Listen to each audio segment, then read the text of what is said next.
Existe un papel oficial con su nombre, que tardó 65 años en decir la verdad completa. Lo firmó una autoridad de la Ciudad de México un 19 de febrero, después de que ella entrara con el brazo amoratado y la voz quebrada a poner una denuncia contra el hombre con el que llevaba casada apenas 3 meses.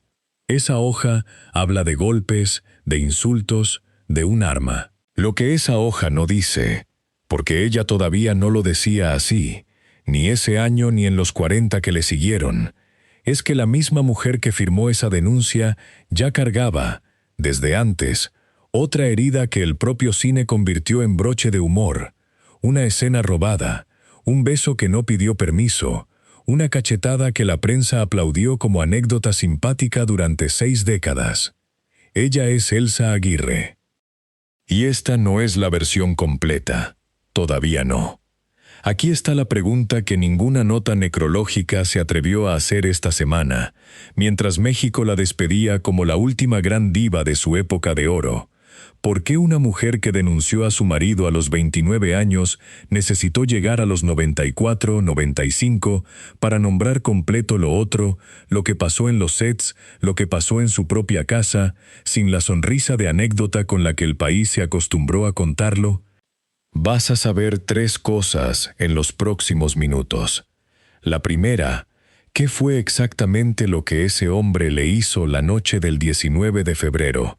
¿Y por qué el expediente policial solo cuenta la mitad? La de los canarios, en su jaula, sigue sin figurar en ningún papel oficial, y ella la contó por primera vez completa apenas hace unos años. La segunda, ¿qué pasó realmente en el foro de un estudio, con otro hombre, uno al que ella adoraba? ¿Y por qué la industria prefirió reírse del golpe que ella dio antes que preguntar por el que ella recibió? La tercera, ¿qué dijo Elsa Aguirre ya al final de su vida sobre esa misma noche? ¿Y por qué ni siquiera ella logró ponerse de acuerdo consigo misma? Hay algo más raro todavía escondido en este expediente. En sus últimos años de vida, Elsa Aguirre contó esa misma noche de 2 maneras que no coinciden entre sí. Una versión y la otra no pueden ser ciertas al mismo tiempo. ¿Cuál dijo primero? ¿Cuál dijo después? ¿Y por qué cambió? Te lo cuento cuando llegue el momento. Antes de esa casa con el arma y los pájaros en llamas, hubo una niña de Chihuahua que ganó un concurso de belleza sin buscarlo, y una hermana, Alma Rosa, que subió con ella al primer set casi de casualidad. Los que trabajaron cerca de Elsa Aguirre en esos años, cuando la nombraban en revistas y programas de radio, la describían siempre igual: la consentida, la que sabía cuidarse sola, la que no se dejaba. Ese retrato, fuerte, filosa, invencible, es exactamente el que este expediente va a poner sobre la mesa para revisarlo pieza por pieza. La revista la llamaba La belleza que se defiende sola. El locutor de radio la presentaba, en 1954, como la única actriz de este estudio capaz de ponerle un alto a cualquier galán, incluido el más grande de todos. Esa frase, el más grande de todos, se refería a Pedro Infante, y detrás de ella había una escena concreta que los boletines de espectáculos repitieron durante años como si fuera un chiste de cantina. En el foro de Cuidado con el Amor, con Elsa Aguirre sentada frente al espejo de su camerino, todavía a medio maquillar, Pedro Infante entró cuando la maquillista salió a atender otra cosa. Según relató la propia actriz en entrevistas posteriores, él dio la vuelta al sillón, apareció de frente y le plantó un beso sin que ella lo esperara ni lo pidiera. Ella respondió con una cachetada. Él, según su propio testimonio, se levantó, dijo, «Valió la pena», y salió del camerino como camarón. Esa anécdota corrió por 60 años exactamente en ese tono, divertida, coqueta, casi un premio de consolación para el galán más querido del país. Nadie, ni la prensa de entonces ni la de después, se detuvo demasiado tiempo en la otra mitad de la escena. Una mujer de 23 años, sin haberlo consentido, invadida en un espacio donde se suponía que solo trabajaba. Elsa Aguirre reconoció después, en distintas entrevistas, que sentía cariño real por Pedro Infante, y esa verdad convivió, incómoda, con la otra, que el cariño no vuelve automático el consentimiento, y que ella tuvo que resolver eso sola, con una mano, frente a un compañero de trabajo que era además el ídolo de un país entero. Chihuahua, 1930. Ahí nació Elsa Irma Aguirre Juárez, y de ahí salió, adolescente, rumbo a un concurso de belleza que la puso, casi sin buscarlo, frente a un productor de cine.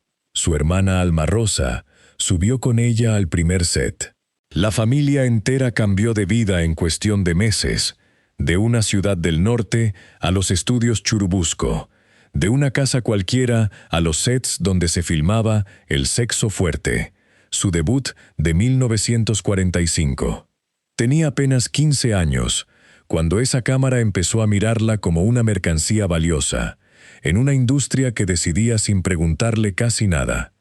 ¿Qué papeles, qué galanes, qué titulares? El verdadero imán de esta historia tiene forma de regla no escrita, más que de hombre concreto, una que corría por toda la industria y toda la época. Una actriz podía denunciar un golpe, podía incluso cachetear al galán más famoso de México frente a testigos, pero lo que le costaba la carrera era llamar a esas cosas por su nombre real. Convertirlas en anécdota sí se permitía, convertirlas en acusación no. Esa regla se le aplicó primero en un foro de filmación, cuando era apenas una jovencita con contrato nuevo, y volvería a aplicársele, más dura, unos años después, dentro de su propia casa. Para cuando llegó 1954 y el episodio del camerino, Elsa Aguirre ya no era una principiante cualquiera. Llevaba 9 años de carrera, decenas de películas encima, y un lugar ganado entre las actrices que los estudios más grandes de México peleaban por contratar. Compartió créditos con Cantinflas, protagonizó melodramas que llenaban salas en todo el país y llegó a aparecer, sin crédito, en Gigante, la superproducción estadounidense que en 1956 filmó buena parte de su historia del lado mexicano de la frontera con James Dean y Elizabeth Taylor, todavía en la memoria reciente del público.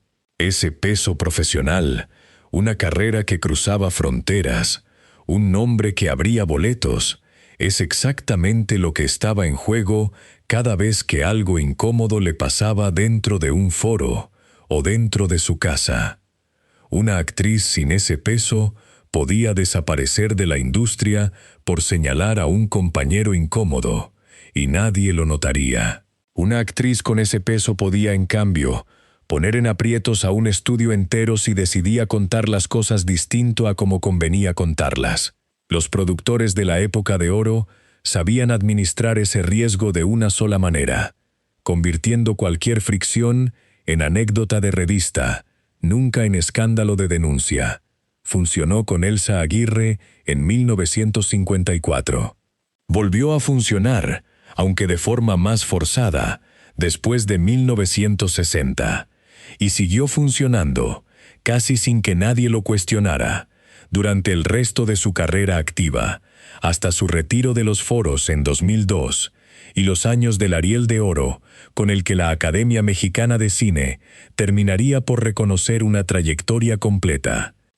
Ese reconocimiento tardío, el Ariel de Oro, los homenajes de sus últimas décadas, la etiqueta de última gran diva viva, llegó, precisamente, sobre la versión editada de su historia, la de la mujer invencible que sobrevivió a todo con una sonrisa y una cachetada bien puesta.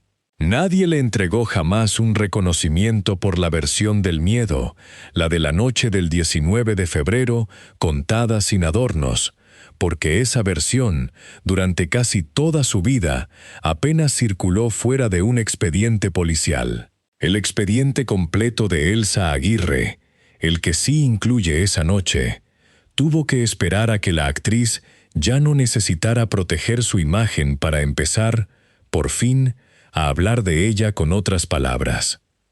¿Quién era el hombre al que Elsa Aguirre decidió, en 1959, entregarle su vida entera?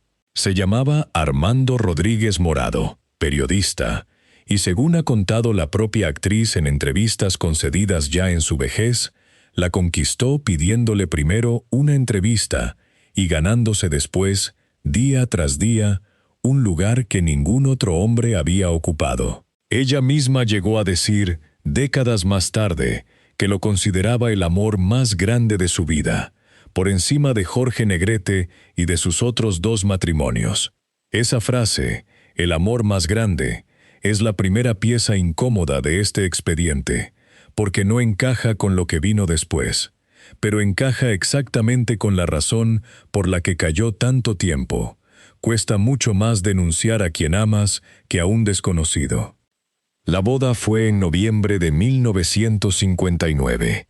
El deterioro, según su propio relato, empezó casi enseguida, primero con violencia psicológica y con un consumo de alcohol que él no controlaba. Llegaba tarde o salía de madrugada a beber y regresaba con un humor que la casa entera aprendía a temer. Elsa Aguirre tenía en ese entonces una jaula grande con canarios que cuidaba con una dedicación casi ritual, uno de los pocos rincones de esa casa que sentía completamente suyos. En uno de esos arranques, Armando Rodríguez Morado le prendió fuego a la jaula. Los pájaros murieron quemados. Después, según relató ella misma, tomó una pistola y disparó contra la pared. Esa escena, los canarios, el fuego, los disparos contra el muro, no aparece en ningún expediente policial de 1960. No hubo cámaras, no hubo testigos con carnet de prensa, no hubo una nota esa misma semana. Existió solo en la memoria de una mujer que decidió, durante más de 60 años, no ponerle ese nivel de detalle a lo que contaba en público. ¿Por qué una mujer capaz de ir a la policía por un golpe se guardó, en cambio, la imagen más brutal de todas? Porque hay una diferencia entre reportar un delito, lo que exige un sistema legal, con fecha y firma, y describir, con tus propias palabras y en detalle, el instante exacto en que entendiste que el amor de tu vida podía matarte a ti o a lo que más querías. Lo primero se puede hacer en una comisaría, deprisa, con miedo. Lo segundo necesita algo que a Elsa Aguirre le tomó décadas encontrar, la distancia suficiente para decirlo sin que la voz se le quebrara del todo. El 19 de febrero de 1960, apenas 3 meses después de la boda, la prensa capitalina publicó lo que sí pudo demostrarse esa semana, que Armando Rodríguez Morado había golpeado y amenazado de muerte a su esposa mientras viajaban en automóvil por la colonia Juárez, en la Ciudad de México. Ella declaró ante la autoridad, con sus propias palabras registradas en el expediente: hace aproximadamente 3 meses que me casé con Armando Rodríguez. Desde entonces me ha dado muy mala vida, me insulta y golpea. Y añadió algo que confirma que la pistola no fue un hecho aislado. Acto seguido, sacó una pistola y me amenazó de muerte.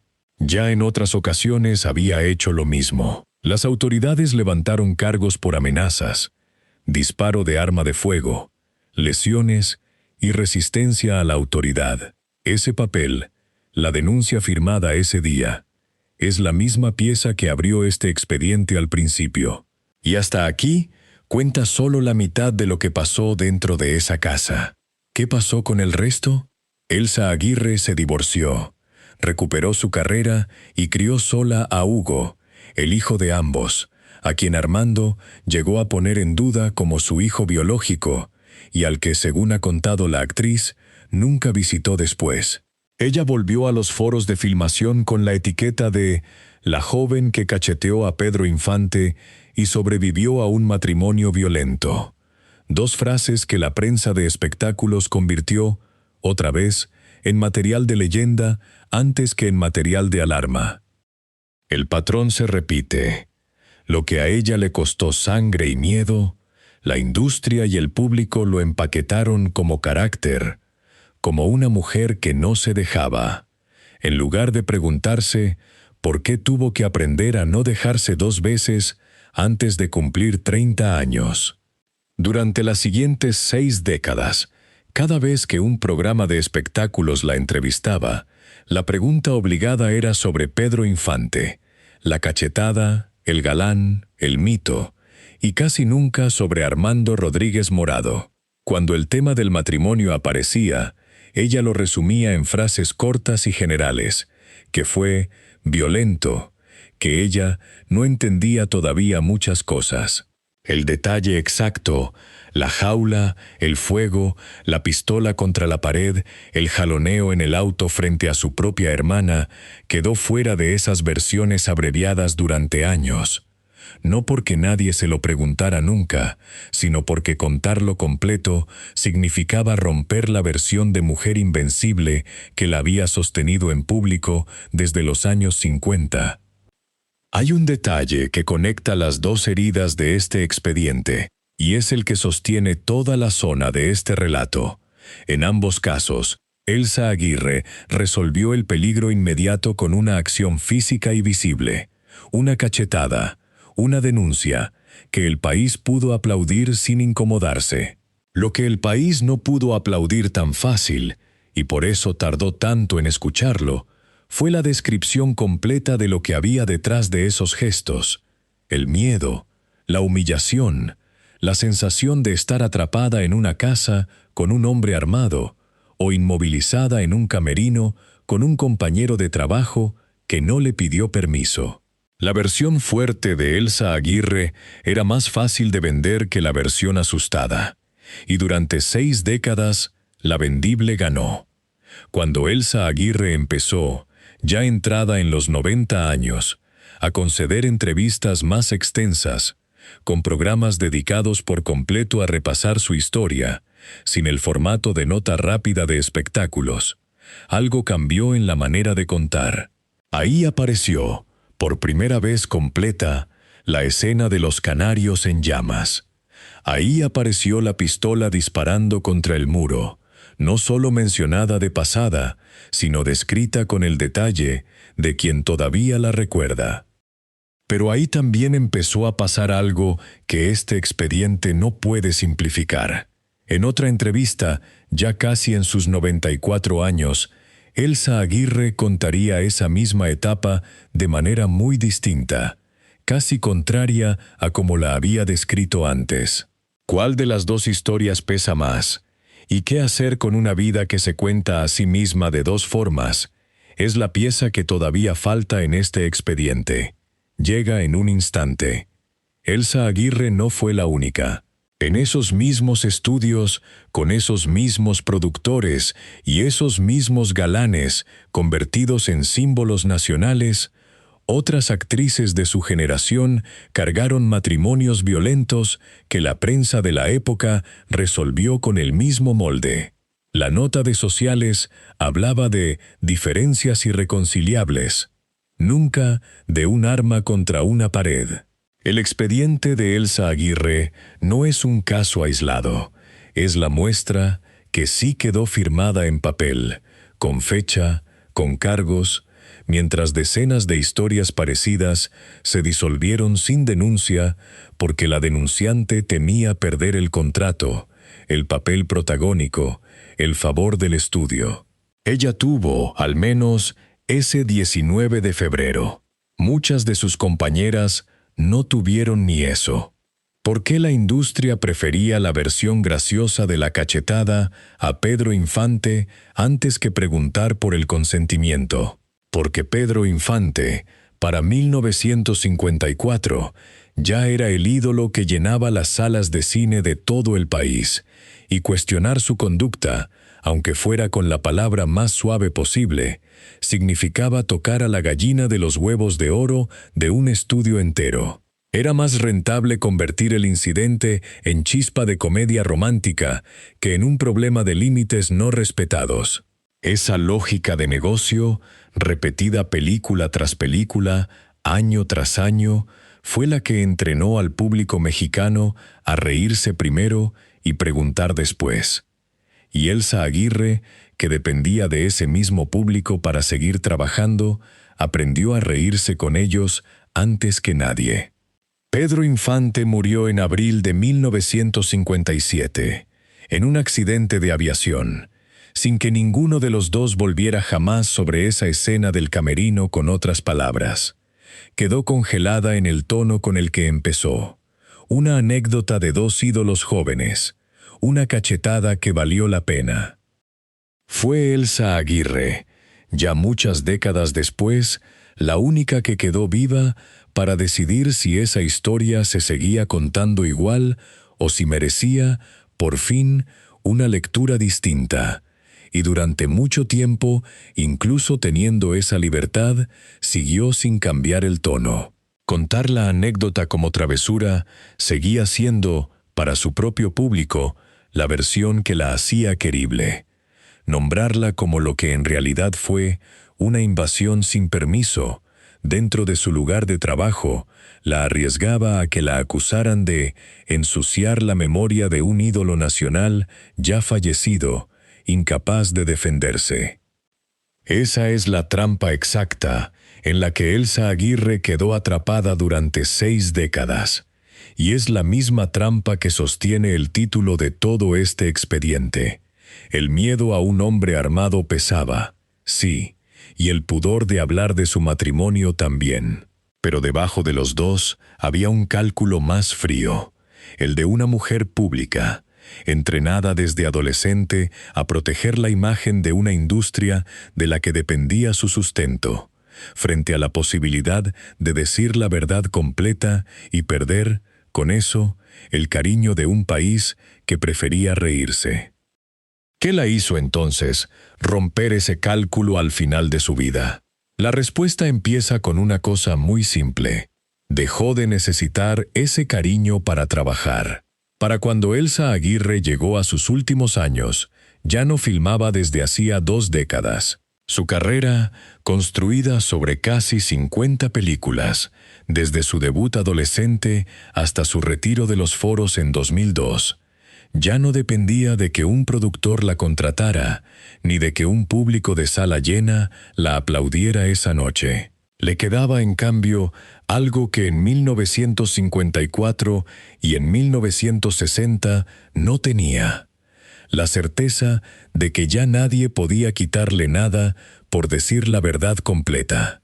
Esa certeza, y no una entrevista concreta ni un periodista concreto, es lo que finalmente movió la pieza que llevaba 65 años sin moverse. Esa certeza, apenas ganada en sus últimos años de vida, es la que abrió la puerta a la pieza más incómoda de este expediente. No una confesión limpia, sino 2 versiones de su propia historia que no coinciden entre sí. Está a punto de llegar.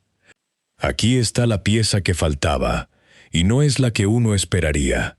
En 2 entrevistas distintas de su vejez, con años de diferencia, Elsa Aguirre contó la misma noche de 2 formas que no pueden ser ciertas al mismo tiempo. En una, concedida al periodista Gustavo Adolfo Infante, y retomada después en el programa La historia detrás del mito, describió con detalle algo que nunca había contado así: la jaula de canarios convertida en fuego, la pistola disparando contra la pared, el jaloneo violento en el auto frente a su propia hermana. En otra, ya cerca de cumplir 94 años, con la periodista Matilde Obregón, negó de manera categórica haber sido golpeada alguna vez. Dios me libre que alguien me levante la mano, y menos un hombre. No lo hubiera tolerado jamás. A mí nadie me ha agredido. Para nada. Han dicho que me maltrataba, pero eso no es cierto. En esa misma conversación, redujo el problema de fondo de aquel matrimonio a otra cosa: el contrabando al que se dedicaba su esposo y el alcohol que él no controlaba. Las dos versiones no pueden ser ciertas a la vez, y este expediente no tiene forma de resolver cuál lo es. Lo que sí tiene, y es lo único que no admite discusión, es la denuncia firmada el 19 de febrero de 1960, la misma semana de los hechos, con cargos por amenazas, disparo de arma de fuego, lesiones y resistencia a la autoridad. Esa denuncia no depende de cómo Elsa Aguirre decidiera recordar o contar la historia 60 años después. Existe, tiene fecha, tiene su firma, y describe una golpiza y un arma apuntándole, no un desacuerdo por contrabando. ¿Por qué una misma mujer, hablando de la misma noche, terminó contando dos historias que se contradicen? Ninguna entrevista lo explica, y sería deshonesto fingir que este expediente tiene la respuesta exacta. Lo que sí puede decirse, con lo que hay documentado, es que ambas versiones convivieron en sus últimos años, sin que nadie, ni los programas que la entrevistaron, ni la prensa que replicó cada declaración, se detuviera a señalar la contradicción. Cada medio se quedó con la versión que mejor le servía a su nota, la del maltrato, para quien buscaba el desgarrador testimonio de una sobreviviente, la de la negación, para quien prefería la imagen de la diva imbatible que nunca necesitó que nadie la rescatara. Eso es exactamente lo que hizo, durante 60 años, la industria entera con el episodio del camerino, quedarse con la versión que menos incomodaba. Y es, también, lo más asqueroso de todo este expediente.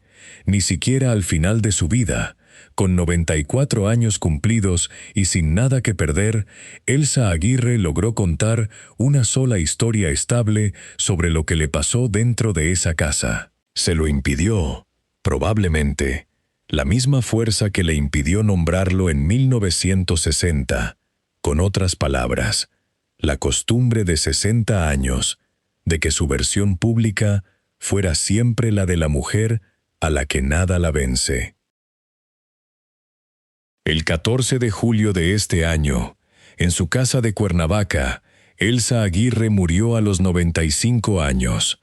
La Asociación Nacional de Intérpretes confirmó la noticia la madrugada del 15 de julio, y México despertó recordando, sobre todo, a la actriz de casi 50 películas, a la última gran diva viva de su época de oro, a la mujer que meses antes había sido recibida por la propia presidenta del país. Ninguna nota de esa mañana mencionó que sus propias versiones sobre su primer matrimonio se contradecían entre sí.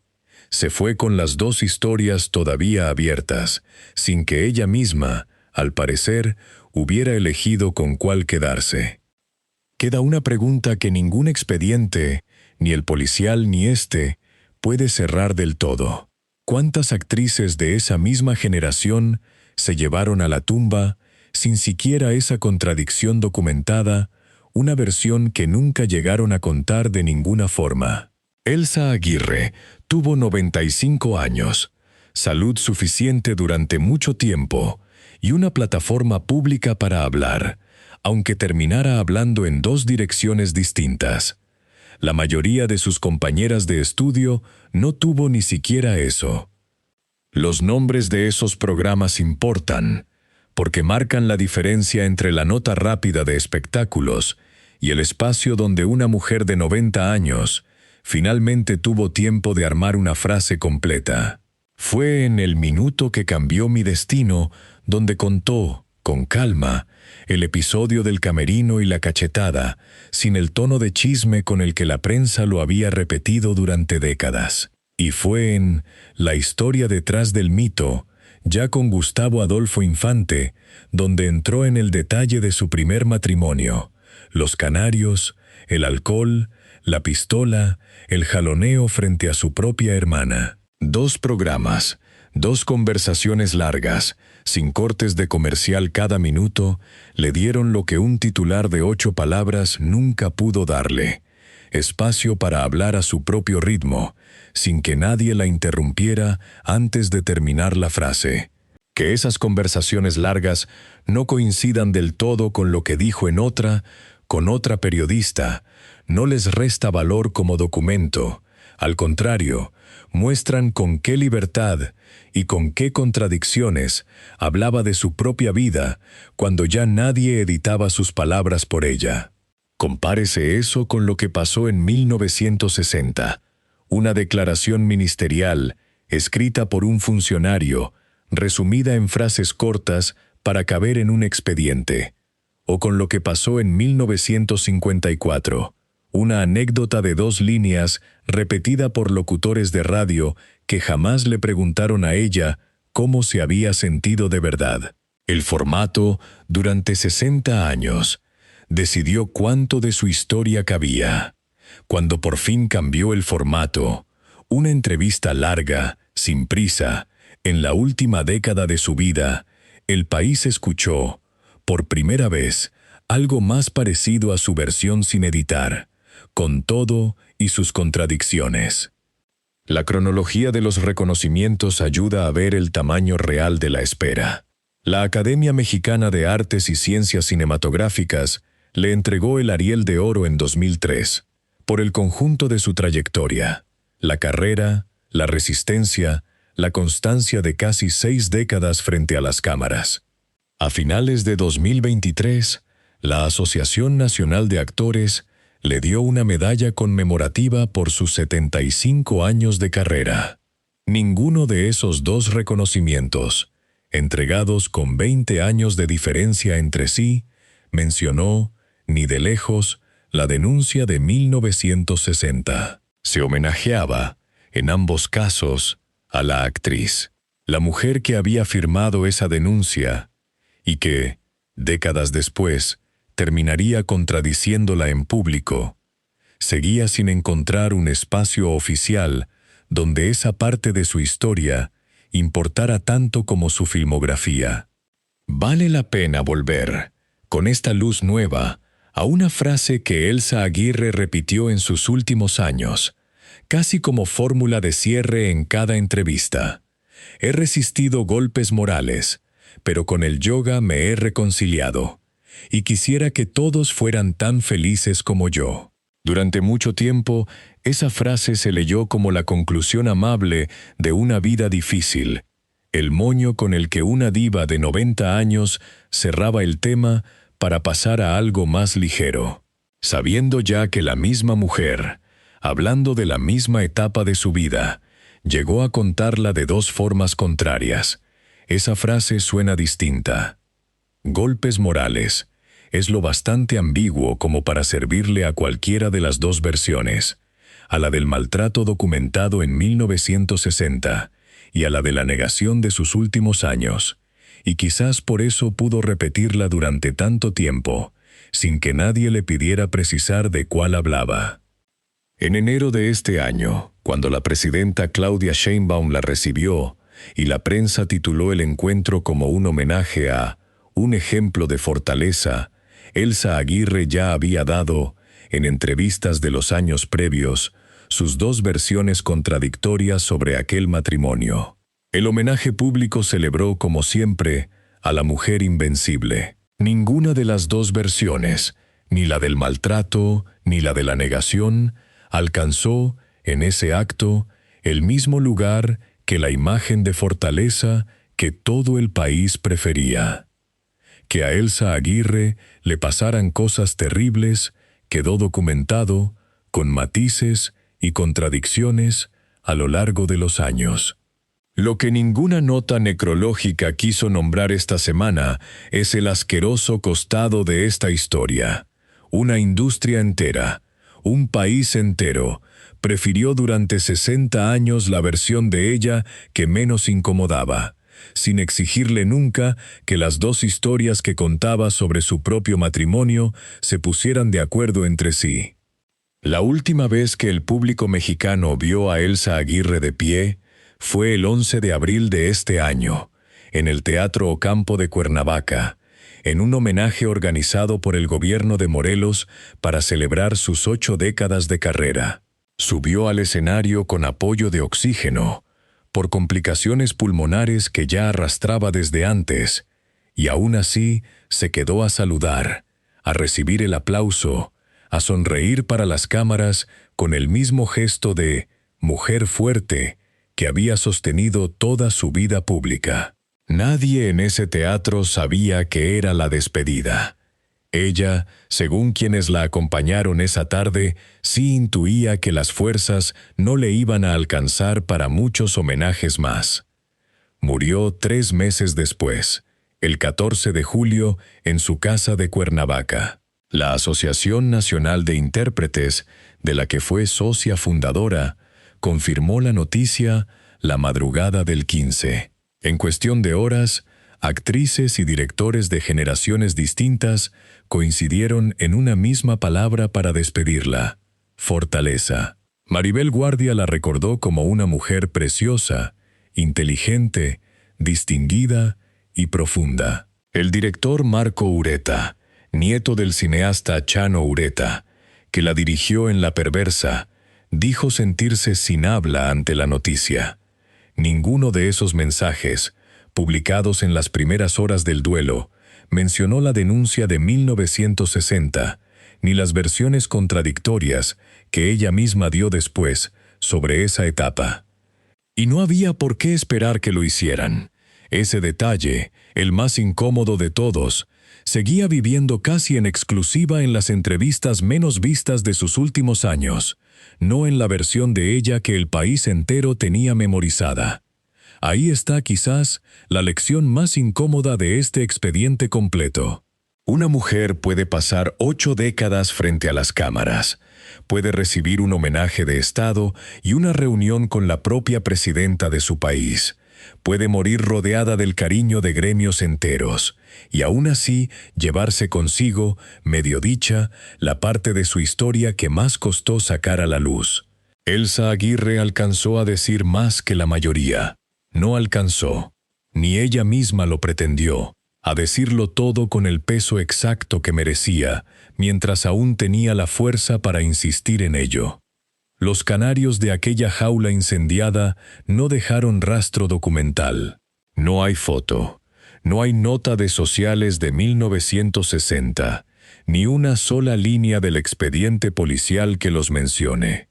Existen solo en el relato que Elsa Aguirre decidió dar, ya muy al final de su vida, en una entrevista que ella misma, en otra distinta, terminaría por desmentir. Esa jaula, que durante 6 décadas no cupo en ninguna versión pública de la actriz, se volvió al final la imagen que mejor resume todo el expediente. Un cariño real, según una de sus 2 historias, destruido de un momento a otro por quien debía protegerlo. Y según la otra historia que ella misma contó, algo que simplemente nunca ocurrió. En redes sociales, la mañana de su muerte, el episodio del camerino con Pedro Infante volvió a circular. Otra vez, en el mismo formato de siempre.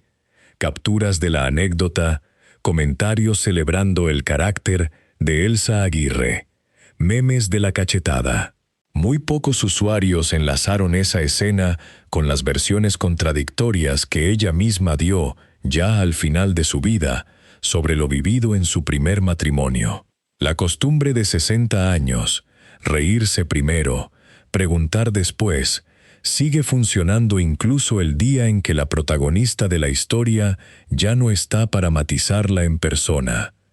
Hay generaciones más jóvenes de periodistas de espectáculos, formadas después de que el término consentimiento entrara al vocabulario cotidiano, que sí empezaron, en los últimos años, a releer aquel camerino con otros ojos, como un límite cruzado que la propia Elsa Aguirre resolvió sola, con la única herramienta que tenía a la mano, más que como travesura de 2 ídolos enamorados. Ese cambio de lectura no vino de una corrección oficial ni de un comunicado de ningún estudio. Vino, sencillamente, de escuchar con atención lo que ella llevaba diciendo casi entre líneas desde 1954, que ese beso no lo pidió y que la cachetada, más que coquetería, fue una respuesta directa a algo que no había autorizado. Este expediente se cierra, pero no del todo. Queda una pieza que ningún archivo puede entregar: saber, con certeza, cuál de las dos historias que Elsa Aguirre contó sobre su primer matrimonio era la que de verdad sentía como suya en sus últimos días. Esa certeza murió con ella, el 14 de julio, en su casa de Cuernavaca.